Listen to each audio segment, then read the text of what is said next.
Hi friends, आप सभी का बहुत बहुत स्वागत है आपके अपने YouTube channel home science with Kanchan. तो आज का जो हमारा टॉपिक रहने वाला है वो है भोजन के कार्य एवं भोज्य समूह। हम आज ये जानेंगे कि भोजन के कौन कौन से कार्य होते हैं, भोजन हमारे लिए क्यों आवश्यक होता है, भोजन खाने के लिए हम जीते हैं या जीने के लिए भोजन करते हैं। तो चलिए स्टार्ट करते हैं क्लास को। तो भोजन जो होता है इसको हम जीने के लिए खाते हैं, ना कि खाने के लिए जीते हैं। और जो इसके भोज्य समूह होते हैं, मतलब जो भोजन का समूह होता है, जैसे कि अनाज से जो बने पदार्थ होते हैं भोज्य पदार्थ, और वसा हो गया, तेल हो गया, हरी सब्जियां हो गई, ये सारी चीज़ें किसके अंतर्गत आएंगी? भोज्य समूहों के अंतर्गत आएंगी। ठीक, तो भोजन हम जीने के लिए खाते हैं, ना कि खाने के लिए जीते हैं। क्या करते हैं? भोजन हम जीने के लिए खाते हैं, ना कि खाने के लिए जीते हैं।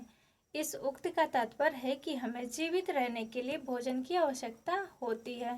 भोजन मनुष्य की जल एवं वायु के बाद एक अति आवश्यक आवश्यकता है, जिसके बगैर अधिक दिनों तक स्वस्थ तथा जिंदा रहना संभव नहीं है। अगर हम भोजन नहीं करते हैं तो ज़्यादा दिन तक नहीं चल पाएंगे। अच्छे स्वास्थ्य की प्राप्ति के लिए संतुलित आहार आवश्यक है, जिसमें कि पर्याप्त मात्रा में कार्बोज यानी कि कार्बोहाइड्रेट जो होता है, वसा, प्रोटीन, विटामिन एवं खनिज लवण उपस्थित हो। जल में कोई भी पौष्टिक तत्व विद्यमान नहीं है, फिर भी जल को पौष्टिक तत्व के रूप में सम्मिलित किया गया है, क्योंकि जल शरीर के विभिन्न कार्यों को करने के लिए और शरीर के तापक्रम को संतुलन बनाए रखने के लिए, नियमन के लिए आवश्यक है। भोजन का अंतर्ग्रहण, पाचन, अवशोषण, वहन, उत्सर्जन आदि कार्यों के लिए जल आवश्यक है। अगर हमारे भोजन में जल नहीं होगा तो भोजन को हम पकाएंगे कैसे? और जल नहीं है तो जो उसमें पोषक तत्व है, कार्बोहाइड्रेट क्या है इसमें? जो जल की मात्रा होती है वही तो सबसे ज़्यादा होती है। अगर जल नहीं है तो कार्बोहाइड्रेट, वसा और विटामिन, कोई भी तत्व है वो हमारे लिए किसी काम के नहीं होंगे। इसीलिए कहते हैं कि जल में कोई भी पोषक तत्व विद्यमान नहीं है, फिर भी जल हमारे लिए बहुत ही आवश्यक है। ठीक,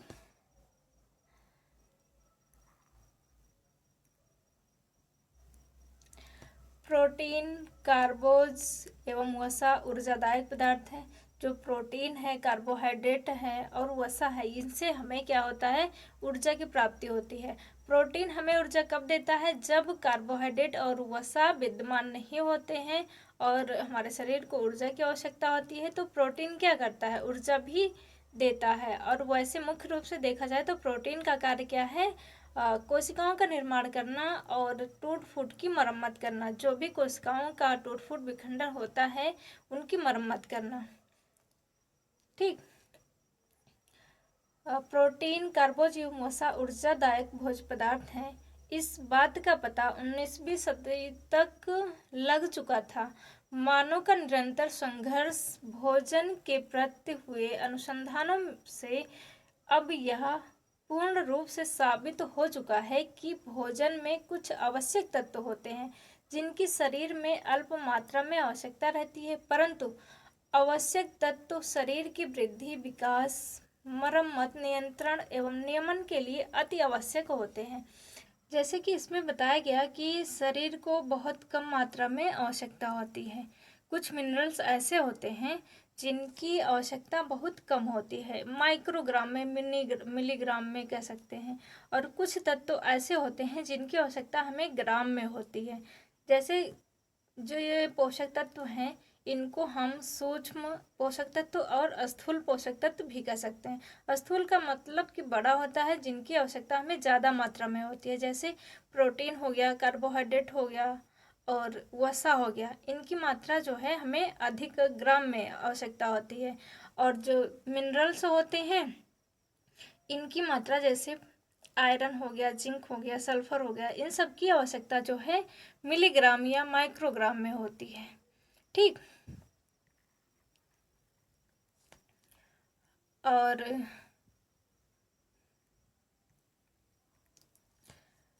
सन 1838 में डच रसायन शास्त्री मुल्डर ने प्रोटीन की खोज की और इसका नामकरण भी किया। क्या नाम दिया? प्रोटीन नाम दिया। प्रोटीन का अर्थ है प्रथम स्थान ग्रहण करने वाला। प्रोटीन का मतलब प्रथम स्थान ग्रहण करने वाले का मतलब होता है कि जो प्रोटीन है हमारे कोशिका शरीर जो बना होता है कोशिकाओं से मिलकर बना होता है, तो प्रोटीन क्या करता है? कोशिकाओं का निर्माण करता है, इसलिए इसको कहा गया कि प्रथम स्थान ग्रहण करने वाला।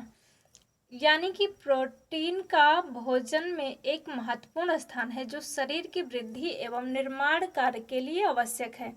वसा एवं कार्बोज की अनुपस्थिति में प्रोटीन ऊर्जा भी प्रदान करता है। जब हमारे शरीर में कार्बोहाइड्रेट और वसा नहीं होता है तो प्रोटीन क्या कार्य करता है? ऊर्जा देने का भी कार्य करता है। मांसपेशियों का निर्माण करना, रक्त का थक्का जमाना, हार्मोन का निर्माण करना, एंजाइम का निर्माण आदि अनेक कार्यों के लिए प्रोटीन की आवश्यकता होती है। स्वस्थ शरीर के लिए सिर्फ वसा, कार्बोहाइड्रेट या कार्बोज और प्रोटीन की ही नहीं अपितु खनिज लवण एवं विटामिन की भी आवश्यकता होती है। भोजन की मात्रा व्यक्ति की आयु, लिंग, कार्य मतलब शारीरिक मानसिक जैसे होते हैं कार्य, जलवायु आदि पर निर्भर करता है। शारीरिक कार्य करने वाले व्यक्ति को मानसिक कार्य करने वाले व्यक्ति की अपेक्षा अधिक ऊर्जा की आवश्यकता होती है, जबकि मानसिक कार्य करने वाले व्यक्ति को प्रोटीन एवं खनिज लवण की अधिक आवश्यकता होती है। जो मानसिक कार्य करते हैं उनको किस तत्व की अधिक आवश्यकता होती है? प्रोटीन, विटामिन और खनिज लवण की, जो मतलब सूक्ष्म है। और जैसे जो शारीरिक कार्य करते हैं उनको ऊर्जा यानी कैलोरी की अधिक आवश्यकता होती है, जैसे कि कार्बोहाइड्रेट हो गया।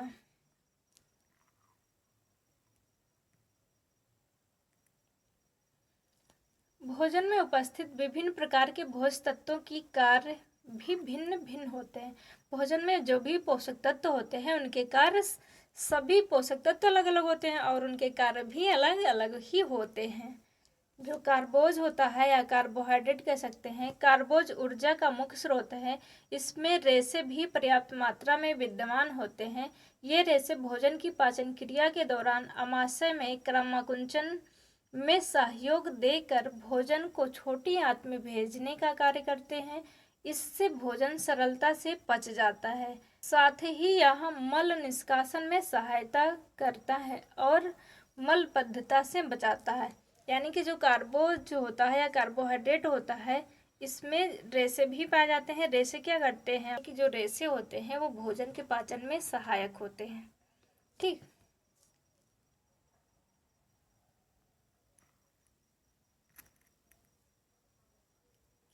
सभी प्रकार के अनाज जैसे चावल, गेहूं, मक्का,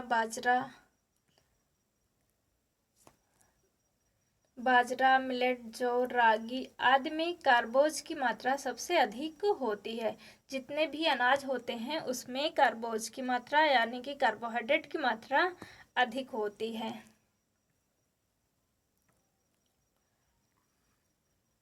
अब आता है प्रोटीन। प्रोटीन क्या है? प्रोटीन जो है शरीर के निर्माण के लिए आवश्यक होता है, कोशिकाओं के निर्माण के लिए।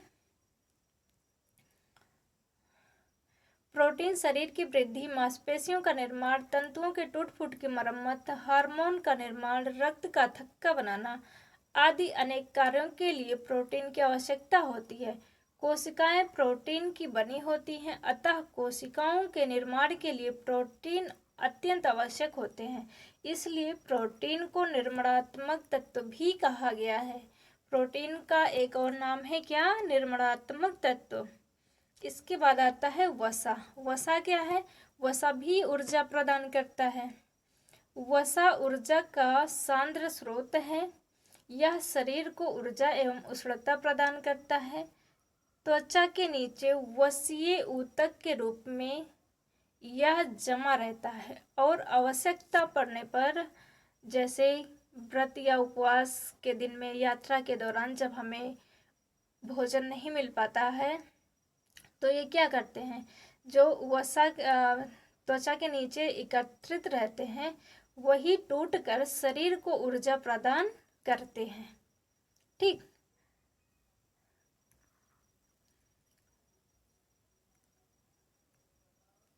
कोशिकाओं में उपस्थित प्रोटोप्लाज्मा के निर्माण में वसा, प्रोटीन एवं कार्बोज आवश्यक हैं। 1 ग्राम वसा से कितनी कैलोरी मिलती है? 9.1 कैलोरी ऊर्जा प्रदान करता है। 1 ग्राम वसा अगर हम खाते हैं तो हमें 9.1 कैलोरी ऊर्जा मिलती है।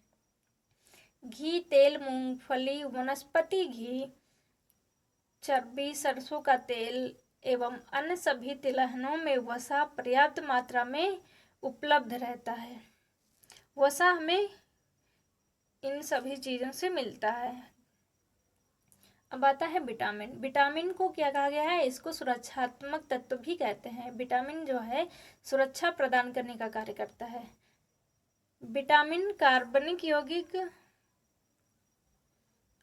जो है एक कार्बनिक यौगिक है जिसे आवश्यक तत्व कहा जाता है और शरीर में इसकी आवश्यकता बहुत कम होती है, परंतु यह शरीर को स्वस्थ रखने के लिए आवश्यक है। चयापचय में जटिल रासायनिक क्रियाओं के लिए विटामिन की आवश्यकता होती है। यह शरीर को विभिन्न रोगों से सुरक्षा प्रदान करता है तथा शरीर को रोगों से लड़ने की क्षमता भी प्रदान करता है। यह शरीर में उत्प्रेरक तत्व की भांति कार्य करता है और विभिन्न शारीरिक क्रियाओं को संपन्न करने में भी सहयोग करता है। कौन? विटामिन।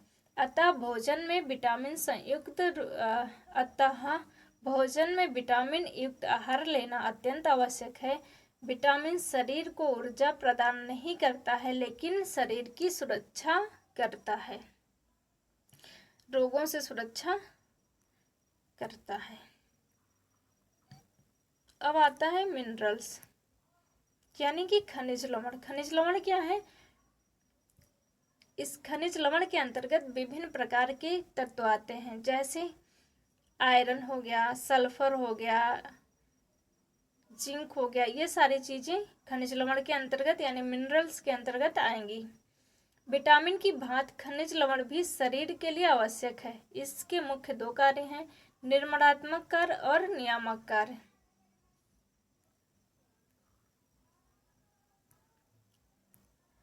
इस प्रकार यह शरीर की वृद्धि एवं विकास के साथ साथ निर्माण कार्य भी करता है। शरीर की विभिन्न क्रियाओं का नियमन खनिज लवण के द्वारा होता है। कुछ खनिज लवण तो ज़्यादा मात्रा में, परंतु कुछ खनिज लवण शरीर में अल्प मात्रा में चाहिए होता है। अल्प मात्रा में आवश्यक लवण को ट्रेस तत्व भी कहते हैं। जिनकी मात्रा कम मात्रा में आवश्यक तत्व होते हैं, जो उनको क्या कहते हैं? ट्रेस तत्व भी कहते हैं। या तो इन तत्वों की शरीर में अति सूक्ष्म मात्रा में आवश्यकता रहती है, परंतु ये तत्व अत्यंत ही आवश्यक होते हैं। भोजन में खनिज लवण की कमी से अनेकों रोग हो जाते हैं। फलतः हमारा शरीर कुपोषित होकर रोगग्रस्त हो जाता है और हम बीमार पड़ जाते हैं। जब हमारे शरीर में विटामिन की कमी हो जाती है या कोई भी तत्व की कमी हो जाती है तो क्या होता है? हम बीमार पड़ जाते हैं और शरीर में ऊर्जा की कमी हो जाती है और तरह तरह की बीमारियां हो जाती हैं। जल, जिसको कहा गया है कि इसमें कोई तत्व नहीं होता, फिर भी ये आवश्यक है। वायु के बाद जल मनुष्य की मौलिक आधारभूत आवश्यकता है। जल घोलक के रूप में कार्य करता है और शरीर की विभिन्न क्रियाओं को करने के लिए आवश्यक है। हमारे शरीर का अधिकांश भाग जल है। कितना प्रतिशत? 66% क्या है? जल है। प्रायः सभी भोज्य तत्वों में जल की मात्रा विद्यमान होती है, अतः जल के बिना जीवन को जीना संभव नहीं है। इसलिए कहा गया है क्या? जल ही जीवन है। अगर जल नहीं तो जीवन नहीं।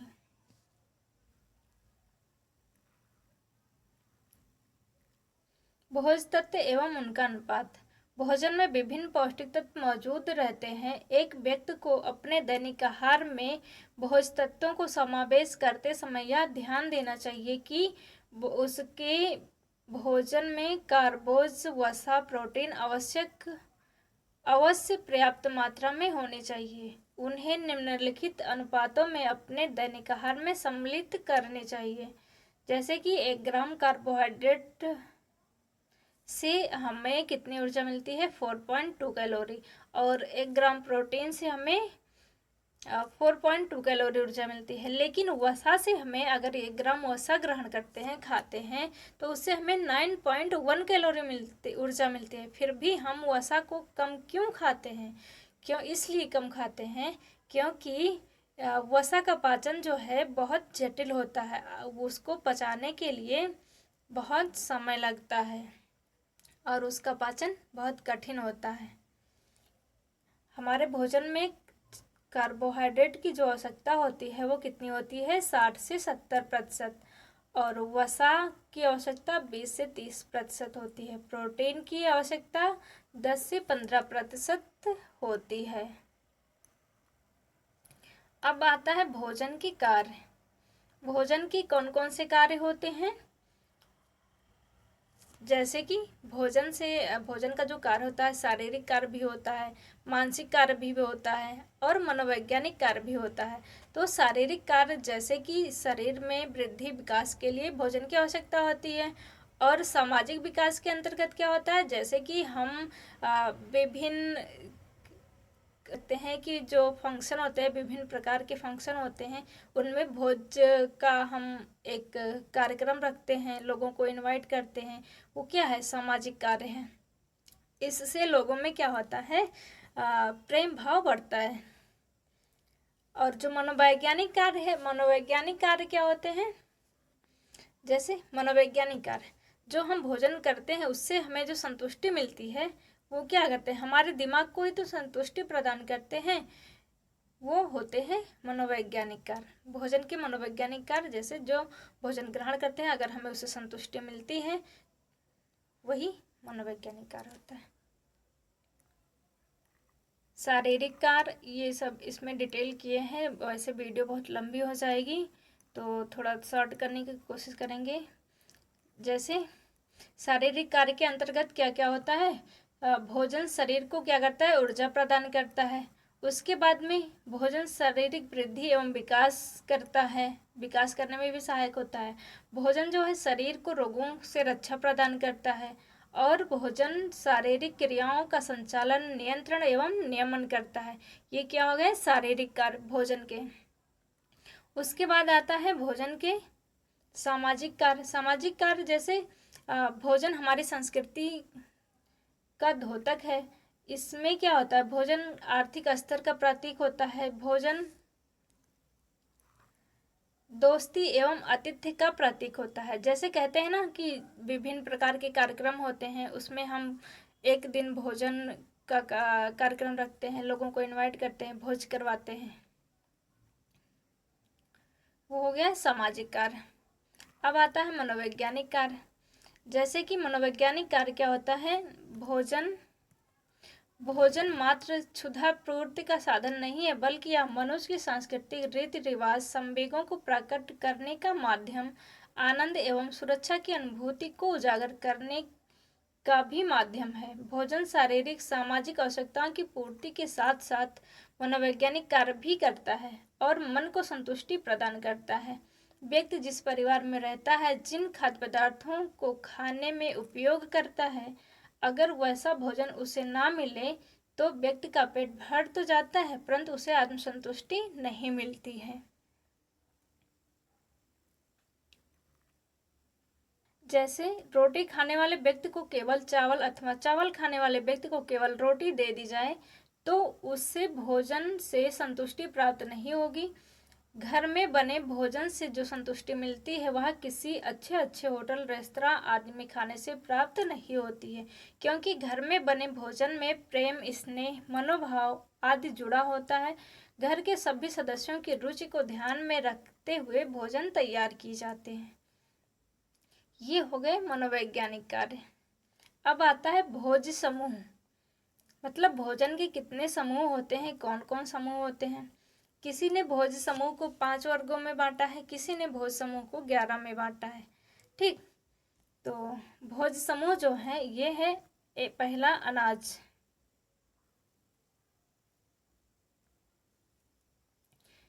क्या है अनाज। अनाज से बनने वाले जितने भी भोजन होते हैं या भोज्य पदार्थ होते हैं वो सभी किसके अंतर्गत आएंगे, अनाज के अंतर्गत। दालें हो गई, दालों से बनने वाले जो भोज्य पदार्थ होते हैं। दूध मांस हो गया, जो कि दूध मांस से बनने वाले भोज्य पदार्थ हो गए। फल और सब्जियां इसके अंतर्गत जो है, जैसे फल सब्जियां हो गई, इसके अंतर्गत विभिन्न प्रकार के फल सब्जियां आती हैं, इनसे बनने वाले भोज्य पदार्थ होते हैं। और वसा एवं तेल से जो भोज्य पदार्थ बनाए जाते हैं, ये सब किसके अंतर्गत आएंगे, भोज्य समूह के अंतर्गत आएंगे। कितने समूह, 5 समूह। अनाज से बनने वाले भोज्य पदार्थ, दालों से बनने वाले भोज्य पदार्थ, और दूध या मांस से बनने वाले भोज्य पदार्थ, फल और सब्जियों से बनने वाले भोज्य पदार्थ, वसा एवं तेल से बनने वाले भोज्य पदार्थ। ठीक, आज के लिए बस में इतना ही। मिलते हैं नेक्स्ट वीडियो में। वीडियो को लाइक करें, शेयर करें और चैनल को सब्सक्राइब जरूर करें। Thank you.